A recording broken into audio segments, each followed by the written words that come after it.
I'm Gabe Lullo, and welcome to the Do Hard Things podcast. We're talking to go-to-market leaders and entrepreneurs who have conquered the challenges, the hustle, and the grind.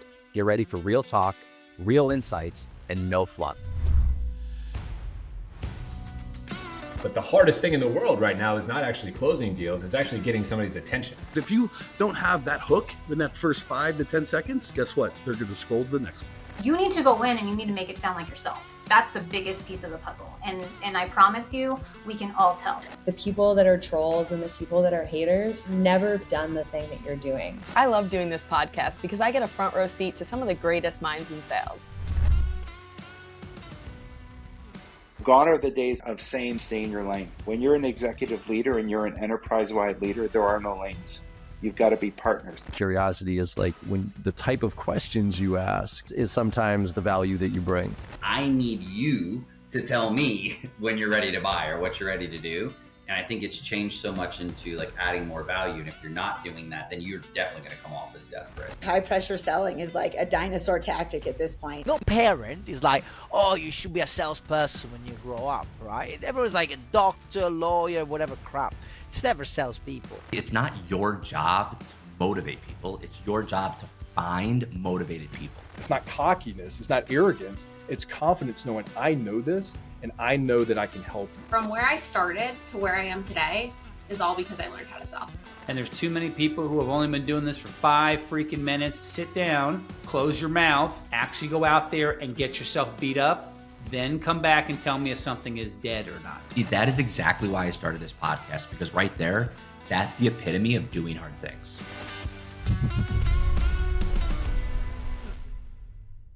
Welcome, everybody, back to the Do Hard Things podcast. I'm your host, Gabe Lullo. I am super pumped and excited to be introducing our guest today. I know him personally, but I'm really happy that he's accepted our invitation to join forces with us on our podcast.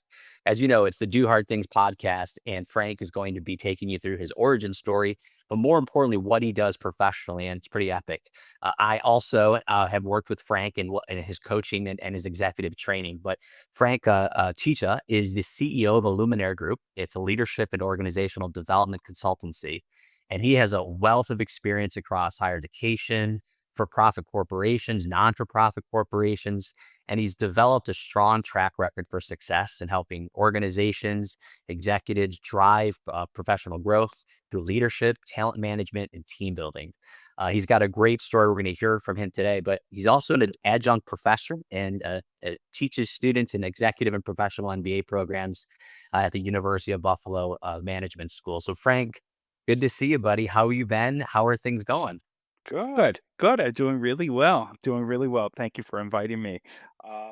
Yeah, thank you for the introduction. I am a past adjunct professor at the University of Buffalo, but I did teach for 16 years, and now I retired from there, and I just do the consultant work full time. But Gabe, it's great to see you as always, and really happy to be here today.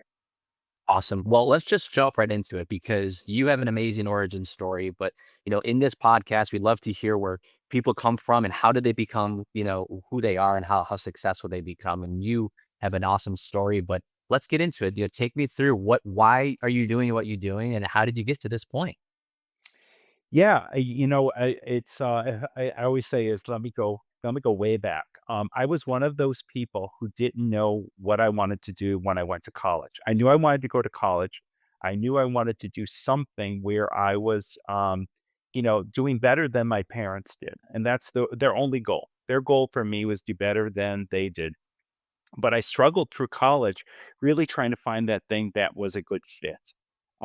I started my career actually in student affairs work in colleges and universities. I was in student development. And I found that the work that I was doing was really wearing on me because I was doing a lot of punitive work.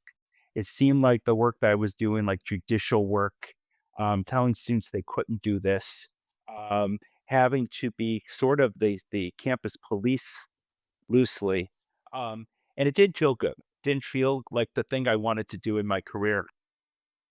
And then something personal happened. At 33 years of age, I was given a very terminal cancer diagnosis.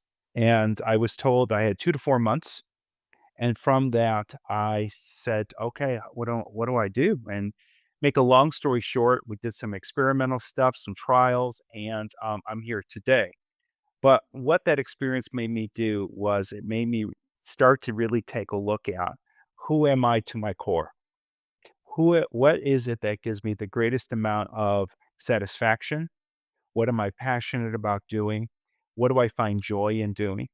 And I came back to my job and I said, I want to do something that isn't punitive, but really truly is development related. Because that's, I think, to my core is I am very good at supporting other people in their growth and their development. And there was talk about starting a leadership center on the university campus.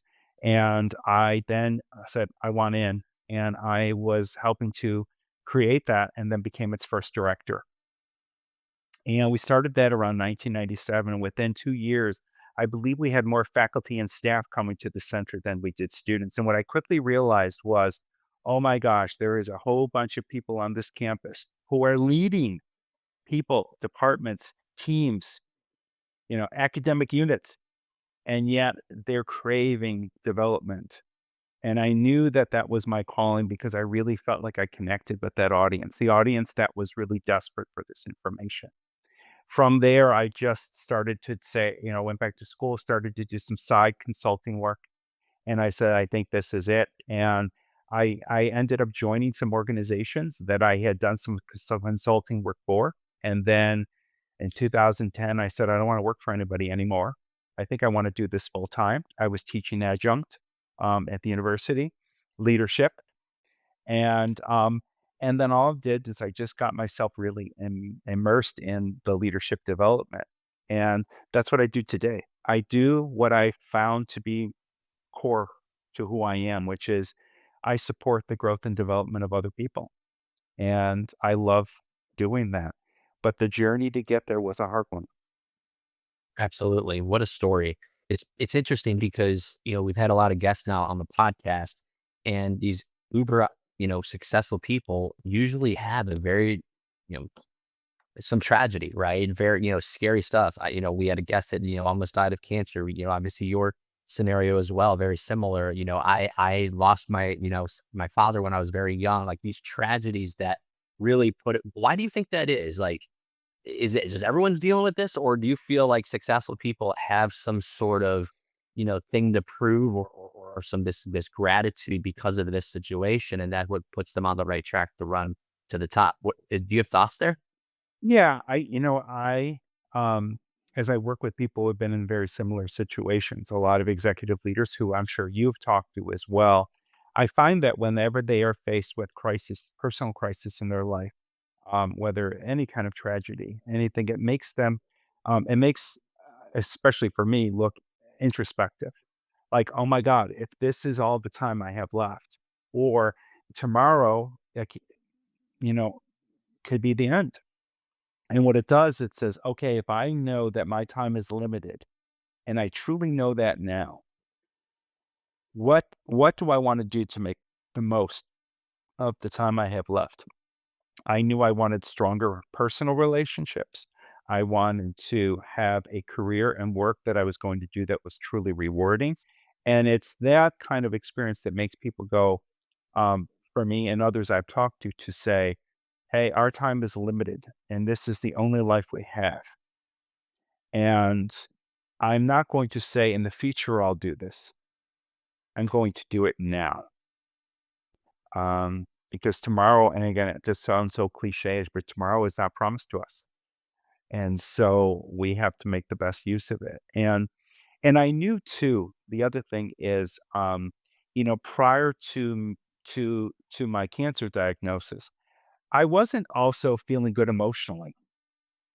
I wasn't in a good place emotionally because I really felt like I wasn't connecting to my true vocation. And part of my healing was not only the chemotherapy and the other treatments and the follow-up appointments, but part of my healing was to make sure that emotionally I was in a better place. And I talk with a lot of other leaders who say the same exact thing. It's not just about the treatments, the drugs, the medications. It is also about doing the inner work of healing. And that has to go hand in hand in order to truly get to a point of good health. And so once I started to do that inner work, the healing work, and knowing that I wanted to feel better emotionally, that was when the true sitting down and analyzing what I did. And I work with leaders today who are at that point, even though they haven't had a cancer scare or a life threatening issue, um, they are stuck. They don't feel good emotionally. And, that starts their journey of, hey, it just starts step by step. Pull out a piece of paper, put a line down the center of that paper. On the left-hand side of that paper, put down the things that energize you, make you feel good. Any interactions you have that are positive, that you feel passionate about, that you want to repeat. And over to the right side of the paper, anything that feels bad, doesn't feel good, you don't enjoy doing, write that down as well. Because you need to start doing more of what's on the left side of that paper and less of what's on the right side of that paper. And that is the work that I had to do. And it's the work that working with some of my clients who are, experiencing similar types of things, that's the work that I get them to do. Yeah. I mean, you used the word passion, and I was thinking about it the entire time you were talking. And, finding that passion is the starting point, right, of all achievement. So, okay, let's switch gears here because you do this for companies, right? You do it obviously individually, but you're working with companies.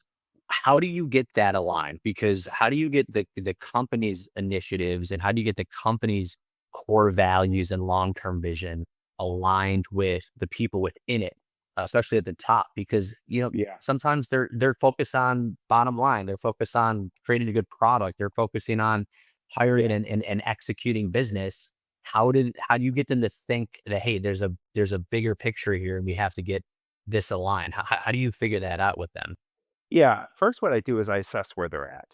And quite often there, and as you look at, I've done this exercise with over 250 executive leaders and companies, where I have asked them to tell me how they're allocating their time in either firefighting, maintenance, or growth.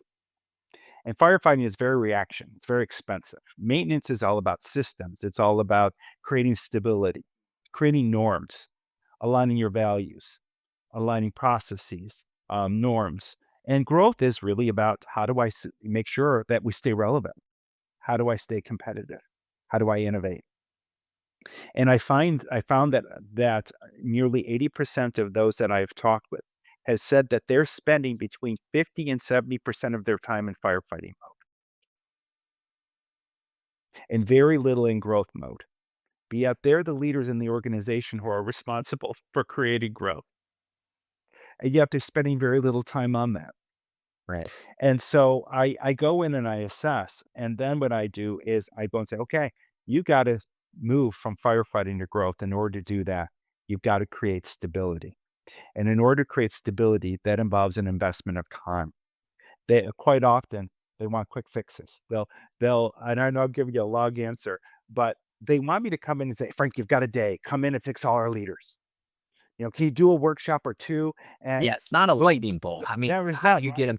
Yeah, And exactly. I'll tell you, if I could do that, change their culture, change them from moving from firefighting into a growth mode within a 2-hour session, I'd be charging a lot more than I do now. And they also want me to start at the front line. They want me to start with their most frontline supervisors. And I say, no, because guess what? I've been there. And the frontline supervisors will tell me when I'm in the sessions with them, Frank, this is all great. But is my boss getting this? Because my boss needs this. So I start at the very top. I start with that executive team. And quite often I have come across that the executive team has not invested the amount of time in relationships. They spend an awful lot of time on trying to achieve results.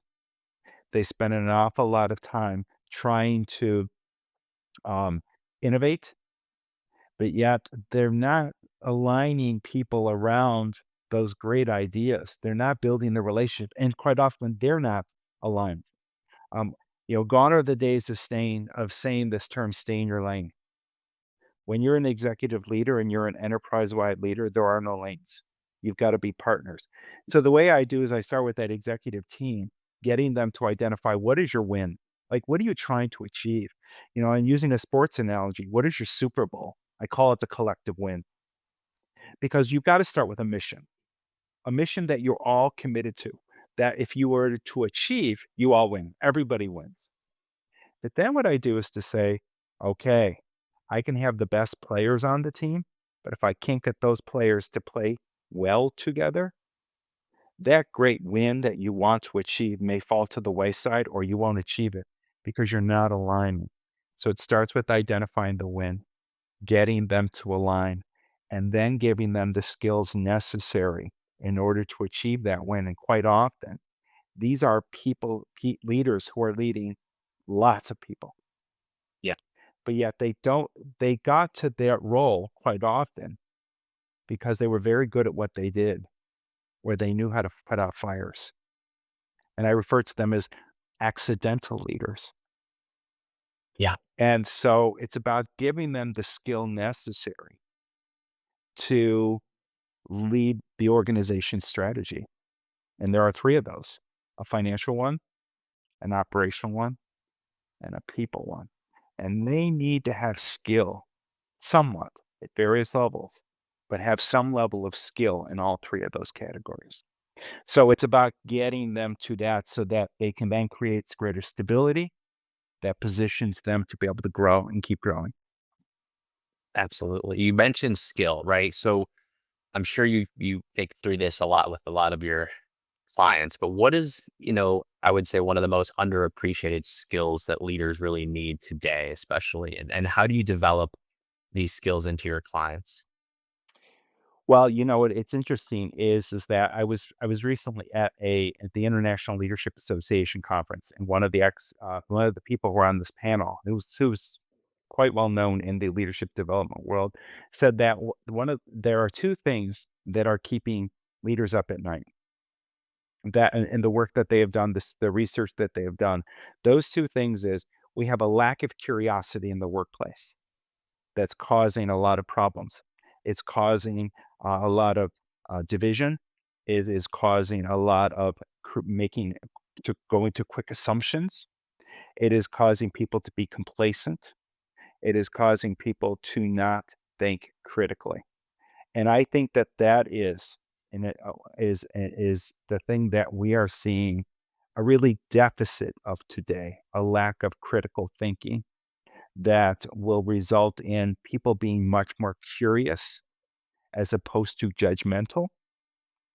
And and critical thinking starts at a very early age. And I'm starting to see it, especially in the younger generation, that they're not um, they're not thinking as critically as they should.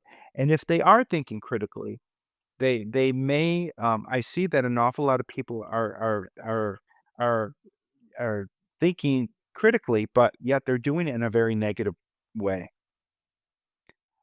So it makes them sound like they're the smartest one in the room.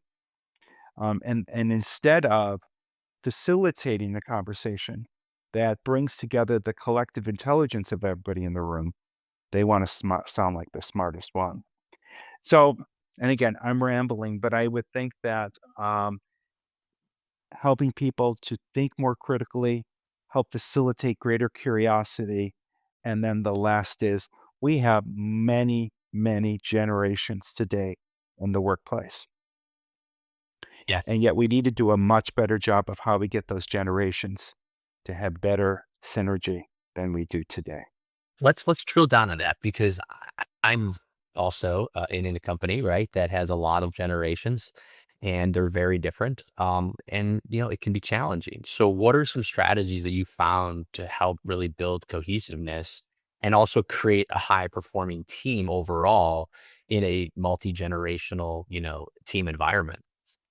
Yeah, we first have to start with rather than criticizing and making judgments and saying, well, when I was younger, we did it this way. And look at this next generation. Instead, we have to, again, be curious and start appreciating what each generation does bring to the table. I mean, there are baby boomers.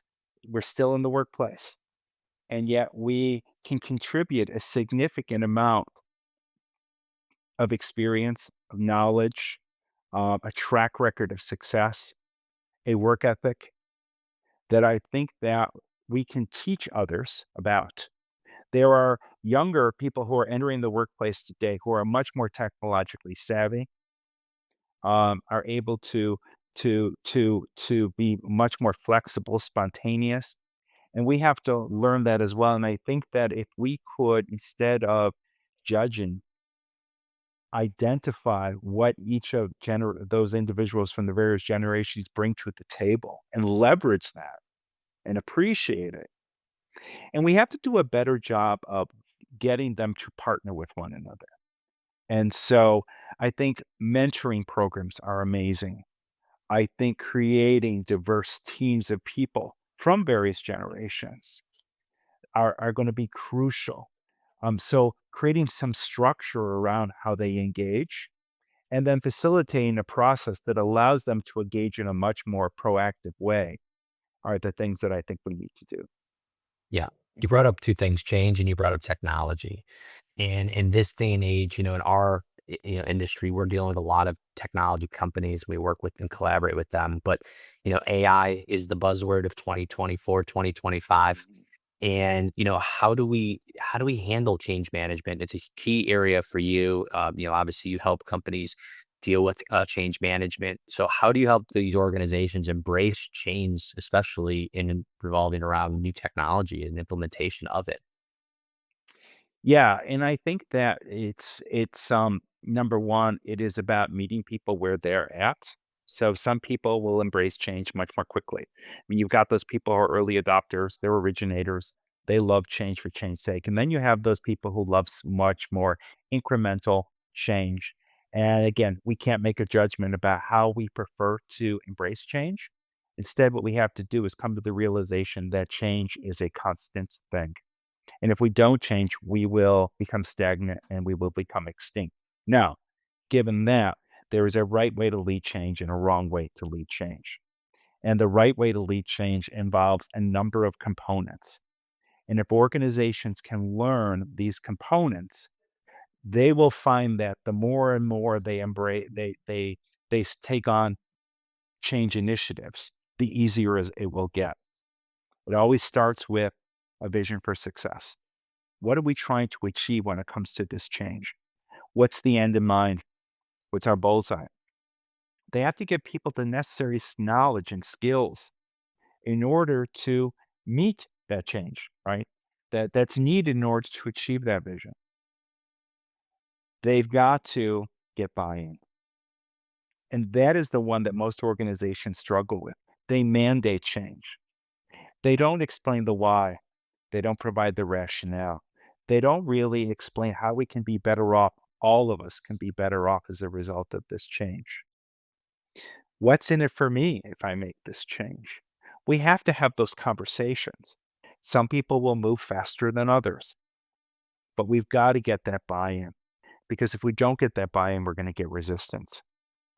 The next thing they need to do is a lot of organizations want to make change. They don't have enough resources to make that change happen. They don't have enough money. They don't have enough people, or more importantly, the right people. They don't have enough infrastructure, space, time, whatever that is. You've got to allocate enough of that, of those resources to make it happen. And then you have to have an action plan. Well, what's the step-by-step process to make that happen? But most importantly, you have to keep communicating with people. To lead change, you have to be skilled at communication, all different forms of communication. Because if you don't communicate enough and often in the right mode or various modes, you'll have regret. Oh, we should have told them this sooner. Oh, we should have. Now we got rumors. Oh, we have regret if we don't do that. And so I think if you can follow those components, and it gets easier, easier, easier, you can lead. You can make change happen. Absolutely. You have to. So you and I met years ago, and it was pandemic time, right? We were all remote. But now, fast forward as we're approaching 2025, the workplace has never really gone back to what we used to know. And so there's a lot of hybrid teams now. There are some companies for sure are bringing people fully back. I run a fully remote team, and we love it. But at the end of the day, all of these things you're mentioning is harder to do, or is it easier to do, or how do you do it in a remote world? And how do you, collaborate and elevate and build teams in a technology, video conferencing world we live in today? Yeah, and that's why I think communication is even much more important. It is totally important. You've got to keep communicating. You got to take time out because what ends up happening is if we just stay fully remote and we then are just on meetings that I have to be on, what we find that at least what I'm finding is happening with the organizations I'm working with is the relationships will become much more transactional. People will not be as invested in the organization because for me, I work from home. And so I'm not as invested because I don't really know these people other than I may sit in a meeting with them or I may work one on one, but the interaction we have is very task oriented. And we got to get through our stuff, got to be on this meeting, right? Um, we've missed the coffee cooler conversations. We've missed the ad hoc meetings. We've missed the spontaneous conversations that we once may have had. We've missed some of those brainstorming things. We now have to find ways of replacing those in a online format.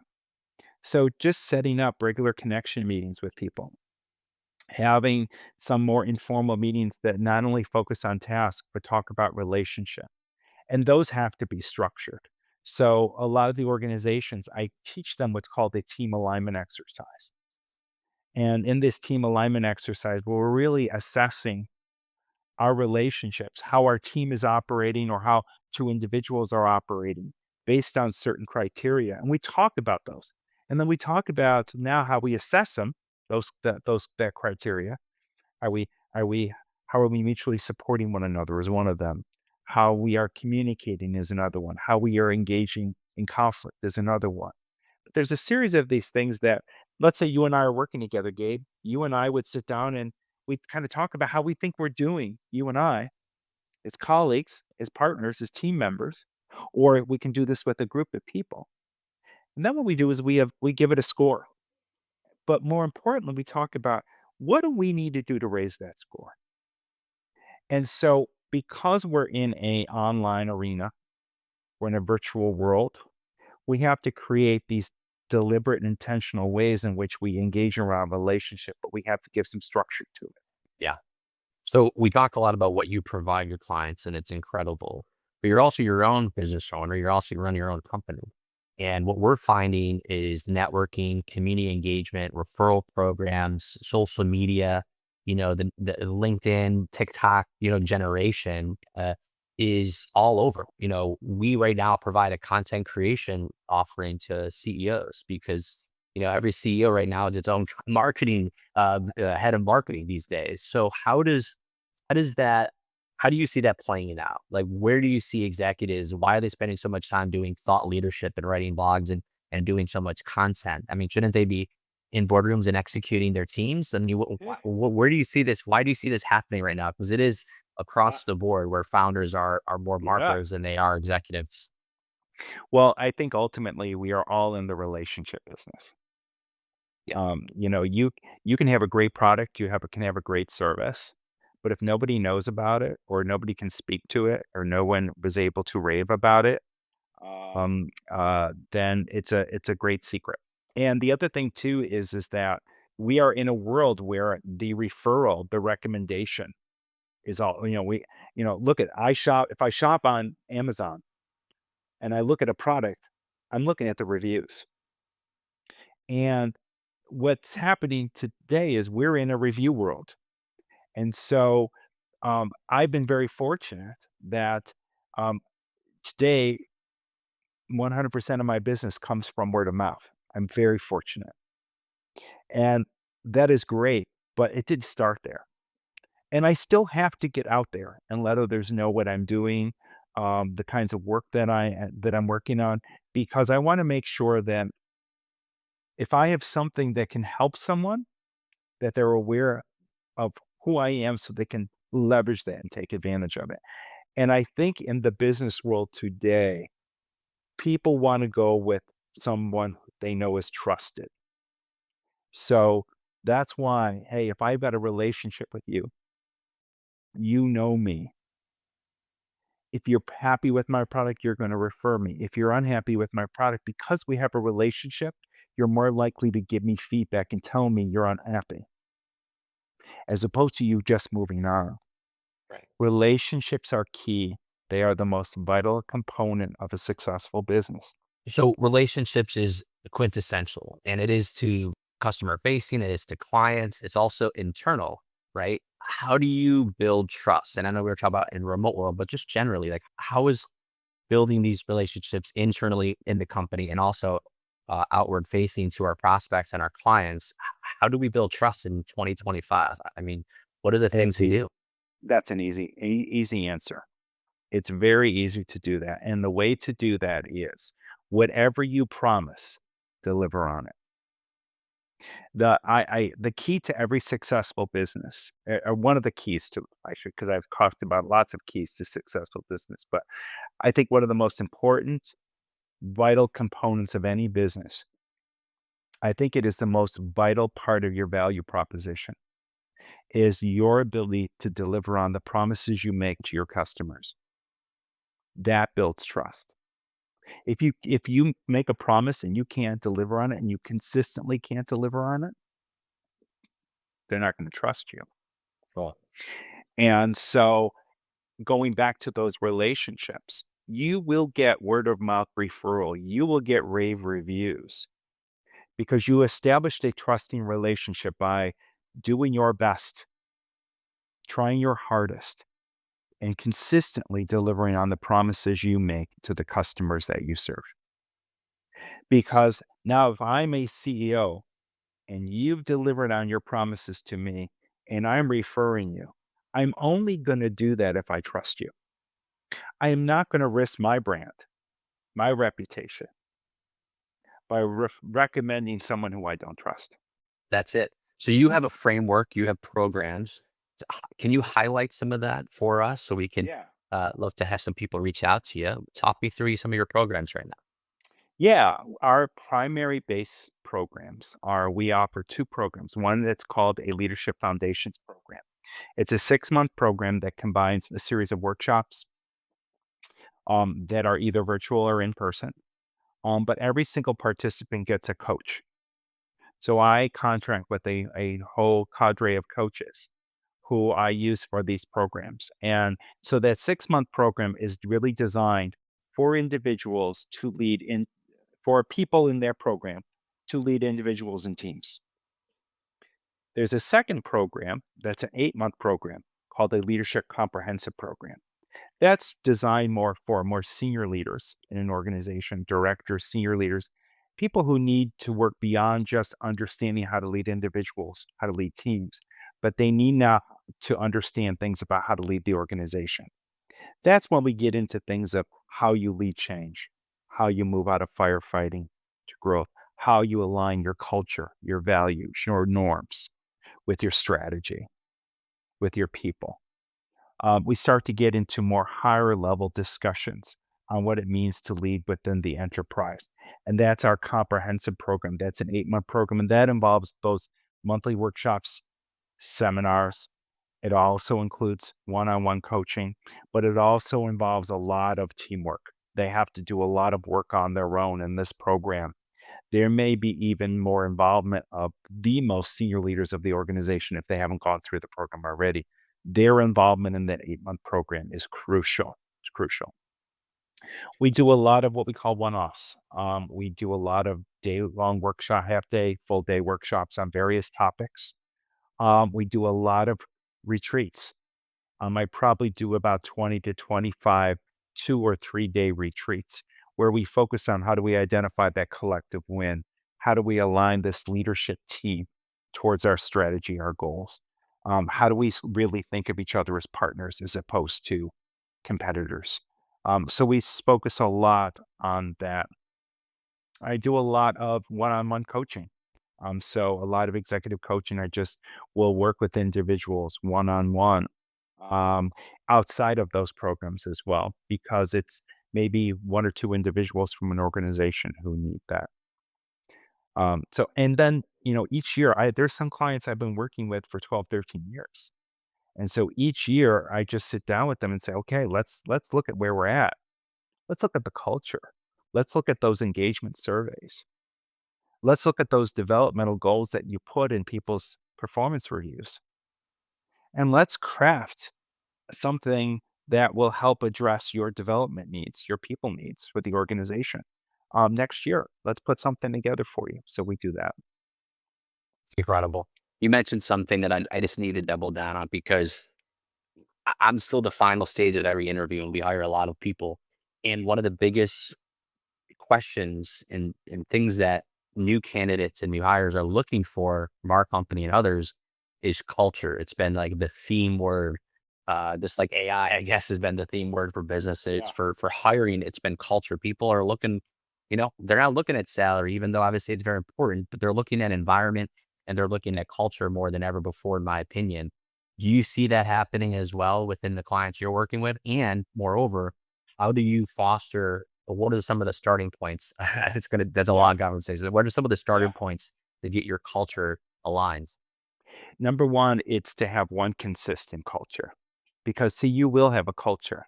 The thing is that sometimes many organizations have many cultures, depending on what department they work in or who they're working for. And when you have many cultures, that will create confusion. You have to have one consistent culture. The analogy I use, and I use it quite often, is, Gabe, if I come to your home, I'm a guest in your home, do I take my shoes off when entering the home, or can I leave them on? What do I do? Yeah, I'd rather you take them off. Okay, guess what? I take them off. What can't happen is I come in, you say, Frank, can you take off your shoes? And then your spouse or significant other says, oh, no, you're fine. You can leave them on. And then I'm going, well, what do I do? Do I leave one on, one off? Like, I'm confused, because depending on who I talk to, I'm getting a different answer. The most important component on culture is having one, be consistent. Make sure you're all aligned. We've all got to be on the same page. It's either shoes on or shoes off. It doesn't matter, but you get to define that. The other thing is that you've got to define a culture that will allow people to show up being the best version of themselves. And so a lot of times what people do is they will create rah-rah parties and culture. We're going to have a culture thing, and we make it an event. We make it a wedding, but it's a marriage. Right. You've got to stay consistent at reinforcing, acclimating culture. The other thing is, when you bring people into an organization and they're going through orientation, they can read the handbook. What's most important is, and what they want to know is, what's the culture like here? Are you shoes on or shoes off? I just need to know. Right. I want to know, because I want to be successful here. People want to have successful careers. They want to enjoy what they're doing, and they want to enjoy who they're doing it for. The most important part of culture is leadership. Stories are being told about, Gabe, stories are being told about you every single day. Every single leader in the organization, somebody is going home telling a story about them. What do you want those stories to be? And how do you identify a culture that is a coaching culture, where leaders are able to give feedback the way people want to receive it? That they're able to not only, when giving that feedback, share what's wrong, what needs to be corrected, what needs to be fixed, but they also need to, within their culture, share what's going well, what's positive. Because I will tell you, if you're a leader who the only time I hear from you is when I've done something wrong, you have just conditioned me that when you show up, it's not good news. So, strong culture, one, be consistent around those norms. If you're going to have organizational values, talk about how you live them. Have quality leadership throughout that organization. Leaders who coach, guide, mentor, educate, bring out the intelligence of others. And, I think that if people can learn how to do that, and again, it's something you are consistently working at and assessing, I think you'll be fine. Love it. We have a lot of owners, founders, executives listening to this. What is the type of profile, what type of company, what type of leader do you want to work with, and how do they get a hold of you? Anyone who wants to develop, enhance their leadership skills. I will tell you, we have worked with over 150 organizations since I started in 2010. And there is no one industry that we say we are experts in, because what we do really applies to any industry. I have done some work with some not-for-profits. I've worked with manufacturing, healthcare, advertising agencies, marketing agencies, tech agencies. I've worked with big companies that are global to small businesses of 100 employees, 80 employees. It's really anyone who's ready to take on the responsibility and commit to be the type of leader that's going to create a positive impact on the lives of others. And so, and when you're ready to invest in moving your organization out of a firefighting mode into a growth mode, we can help you do that. Well, in the life of reviews, I can absolutely give you a 5-star review because I am also I consider myself lucky to be a product of your training as well. So thanks so much for spending time with us today on the podcast. I'm so excited for people to get a hold of you. Do they go? Where do they find you? LinkedIn, website? What's the best way to get a hold of you? They Frank? can either find me, Frank Ciccia, on LinkedIn. They can go to my website, which is www.illuminaregroup.com, and that's spelled ILLUMINAREGROUP.com. Just to give you a little of where did I get the name of the business? Yeah, tell us. I'm a dual U.S. Italian citizen, and the word illuminaire, it's actually pronounced illuminare, but when I say that, people think I'm part of a secret Vatican society. But illuminare in Italian literally means to shed light. And for me, it's that aha word. It's that, well, thank you for shedding light on that. And that's what I do. I hope that through the work that I do with the people that I'm fortunate to work with, I'm able to shed some light. And it's with all the people who work with me to make that happen. But they can go right to the website. They can contact me through LinkedIn. There's a lot of information there. Awesome. Well, Frank, great to see you. Thanks so much for the time and sharing your wisdom with us today. Looking forward to having our audience hear it. Thank you so much. I'm really glad to be a part of this. And Gabe, as always, it's great to see you.